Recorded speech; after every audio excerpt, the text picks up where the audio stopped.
தந்தி தொலைக்காட்சி நேயர்களுக்கு வணக்கம். நல்லதை சொல்வோம், நல்லதை செய்வோம், நல்லதே நடக்கும். ஒரு வாழ்க்கையில் நல்லது நடக்க வேண்டும் என்று சொன்னால் நல்லதை சொல்ல வேண்டும், நல்லதை செய்ய வேண்டும். அந்த அடிப்படையில் இன்றைக்கு 15/3/2015 ஞாயிற்றுக்கிழமை பூராடம் நட்சத்திரம் இரவு 7:30 வரை, பிறகு உத்திராடம் நட்சத்திரம். இன்றைக்கு உலக மாற்றுத்திறனாளிகள் தினம் என்று நாட்காட்டியிலே குறிப்பிட்டிருக்கும். பொதுவாக மாற்றுத்திறனாளிகளை நாம் மதிக்க வேண்டும். அவர்களுக்கு தேவையான உதவிகளையெல்லாம் நாம் செய்ய வேண்டும். துளைப்பட்ட மூங்கில்கள் தான் புல்லாங்குழல் ஆகின்றன என்று ஒரு கவிஞன் எழுதினான். அந்த புல்லாங்குழலுக்கு ஒரு மூங்கில் இருக்கிறது, அது நல்ல நிலையில் இருந்தால் உபயோகப்படாது. அதிலே துவாரம் என்று இருக்க வேண்டும். துளை இருந்தால்தான் நல்ல இசை எழுப்பும். அதேபோல் உளிபட்ட கற்கள் தான் சிலையாகின்றன. ஒரு கல்லிலே உளிபட்டு தான் அது சிலையாக மாறுகின்றன. அப்படி மாறாமல் வெறும் கல்லாக இருந்தால் அது மிதிக்கப்படும். ஆனால் அது சிலையாக மாறினால் துதிக்கப்படும். எனவே ஊனம் ஒரு குறைபாடு அல்ல என்று சொல்லி மிகப்பெரிய கவிஞர்கள் எழுதி வைத்திருக்கின்றார்கள். அந்த மாற்றுத்திறனாளிகளுக்கு மதிப்பு கொடுக்க வேண்டிய நாள் இந்த நாள். இன்றைக்கு நான் உங்களுக்கு சொல்ல வேண்டிய நல்ல கருத்து, கண் திருஷ்டி போக்க என்ன செய்ய வேண்டும்.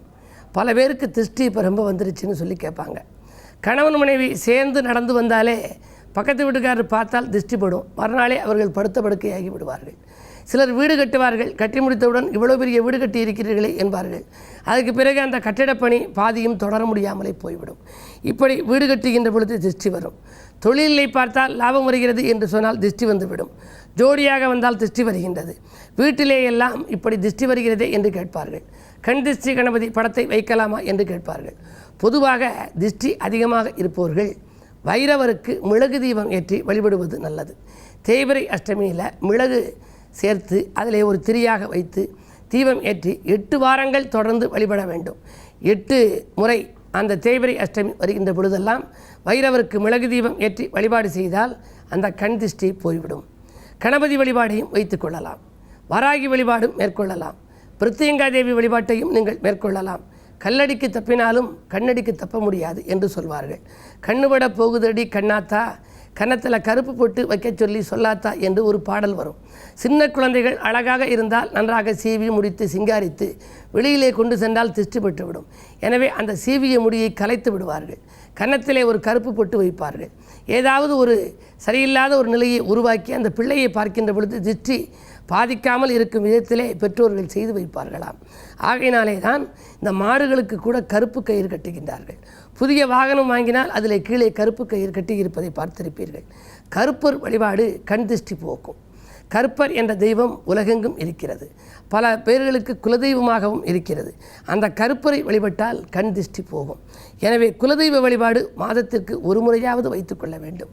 இல்லையே ஒவ்வொரு முறையும் உங்களுக்கு எப்பொழுதெல்லாம் வாய்ப்பு கிடைக்கிறதோ அப்பொழுதெல்லாம் நீங்கள் வைக்கலாம். வீட்டிலே திருஷ்டி வராமல் இருக்க வேண்டும் என்றால் வீட்டிற்குள் நுழைந்தவுடன் வீட்டை பார்த்தவுடனே பிரம்மாண்டமான வீடாக இருந்தால் உடனே திருஷ்டி பெற்றுவிடும். எனவே தான் செட்டிநாட்டு பகுதியில் எல்லாம் மிகப்பெரிய நிலைக்கண்ணாடி வீட்டிற்குள் முதல் கதவை திறந்தவுடனே வைத்திருப்பார்கள். அந்த நிலைக்கண்ணாடியை வந்தவர்கள் பார்த்தவுடனே அவர்கள் எதை நினைக்கிறார்களோ அது அவர்களுக்கே சென்றுவிடும். எனவே நிலைக்கண்ணாடியை பார்த்துவிட்டு உள்ளே நுழையும் விதத்திலே சில வீடுகளில் பதித்து வைத்திருப்பார்கள். இப்படியெல்லாம் திருஷ்டியை போக்குவதற்கு பல வழிகள் இருக்கின்றன. இருந்தாலும் கண் திருஷ்டி போக கடவுள் வழிபாட்டை, உங்கள் ஜாதகத்தை ஆராய்ந்து நீங்கள் அதற்குரிய தெய்வ வழிபாட்டை தேர்ந்தெடுத்து மேற்கொண்டால் கண் திருஷ்டி அகலும், உங்களுடைய கவலைகள் தீரும், கனிவான வாழ்க்கை அமையும் என்ற கருத்தை தெரிவித்து இனி இன்றைய ராசி பலன்களை இப்பொழுது உங்களுக்கு வழங்கப் போகின்றேன். மேசராசி நேயர்களே, எண்ணிய காரியத்தை எளிதில் முடிக்கின்ற நாள். ஏற்ற இறக்கமான நிலை இன்று மாறும். பண தேவைகள் உடனுக்குடன் பூர்த்தியாகும். தொழிலில் எதிர்பார்த்த மாற்றங்கள் உங்களுக்கு வந்து சேரும். லாபம் கிடைக்கும். ரிஷபராசி நேயர்களே, சந்திராஷ்டமம். பூஜை செய்வதன் மூலமே ஆசைகளை நிறைவேற்றிக் கொள்ள வேண்டிய நாள். புதிய நண்பர்களால் ஏமாற்றத்தை சந்திக்க நேரிடும். யாரிடமாவது நீங்கள் பொறுப்புகளை சொல்லி ஒப்படைத்திருந்தால் மீண்டும் அது உங்களிடமே திரும்பி வரலாம். பாகப்பிரிவினை இழுபறி நிலையிலேயே இருக்கலாம்.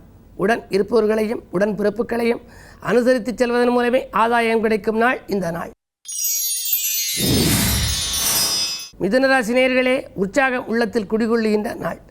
உன்னத வாழ்க்கை இன்றைக்கு அமையப் போகின்றது. உடன் இருப்பவர்கள் உங்களுக்கு ஒத்துழைப்பாக இருப்பார்கள். திருமண முயற்சி கைகூடும். தெய்வீக நாட்டமும் அதிகரிக்கும். பயணங்களால் இன்றைக்கு உங்களுக்கு நல்ல பலன் கிடைக்கப் போகிறது. கடகராசி நேயர்களே, நினைத்ததை முடித்து நிம்மதி காணுகின்ற நாள். நிலையான வருமானத்திற்கு வழியமைத்துக் கொள்வீர்கள். பூர்வீக சொத்துக்களை விற்று புதிய சொத்துக்கள் வாங்கும் எண்ணம் மேலோங்கும். புகழ் கீர்த்திமிக்க வாழ்க்கையை அமைத்துக் கொள்ள வேண்டும் என்று சிந்திப்பீர்கள். நண்பர்களின் நல்ல ஆதரவு உங்களுக்கு கிடைக்கும். சிம்மராசி நேயர்களே, காரிய வெற்றிக்கு கடவுளை வழிபட வேண்டிய நாள். காரணம், அஷ்டமத்திலே சூரியன், செவ்வாய், கேது. ராசிநாதனும் மறைந்துவிட்டார். செவ்வாயும் யோகம் செய்யும் கிரகமும் 8லே சஞ்சரிக்கின்றது. எனவே எதை செய்தாலும் யோசித்து செய்ய வேண்டும். இடமாற்ற சிந்தனைகள் மேலோங்கும். மனதிற்கு கவலை தரும் தகவல்கள் 1-2 இன்றைக்கு வரலாம். ஞாயிற்றுக்கிழமை என்பதால் சிவனை வழிபட்டு சிறப்புகளை வரவழைத்துக் கொள்ளுங்கள். கன்னிராசி நேயர்களே, இல்லத்தில் உள்ளவர்களை அனுசரித்து செல்ல வேண்டிய நாள். இருப்பு கரைகிறதே என்று கவலைப்படுவீர்கள். பயணங்களை மாற்றியமைத்துக் கொள்வீர்கள். விலையுந்த பொருட்களை கையாளுவதிலே கவனம் செலுத்துங்கள். மாலை நேரத்தில் மனக்கசப்பு தரும் தகவல் வந்து சேரலாம். துலாம் ராசி நேயர்களே, வரன்கள் வாயில் தேடி வரும் நாள். கலகலப்பான தகவல் காலை நேரத்திலேயே வரலாம். வாங்கல் கொடுக்கல்கள் ஒழுங்காகும். இந்த நாள் உங்களுக்கு ஒரு இனிய நாளாக அமைய முருகப்பெருமான் வழிபாட்டை நீங்கள் மேற்கொள்ளுங்கள். பாதியில் நின்ற கட்டிடப்பணி மீதியும் தொடரப்போகிறது. விருச்சிக ராசி நேயர்களே, சனியின் வக்கரத்தால் சஞ்சலங்கள் அகலும், சந்தோஷங்கள் சேரும். பணம் பல வழிகளிலும் வந்து பையை நிரப்பப் போகின்றது. பக்கபலமாக இருப்பவர்களின் எண்ணிக்கையும் உயரும். எதை செய்ய நினைத்தீர்களோ அதை செய்து முடிப்பீர்கள். நினைத்தது நிறைவேறும் நாள் இந்த நாள்.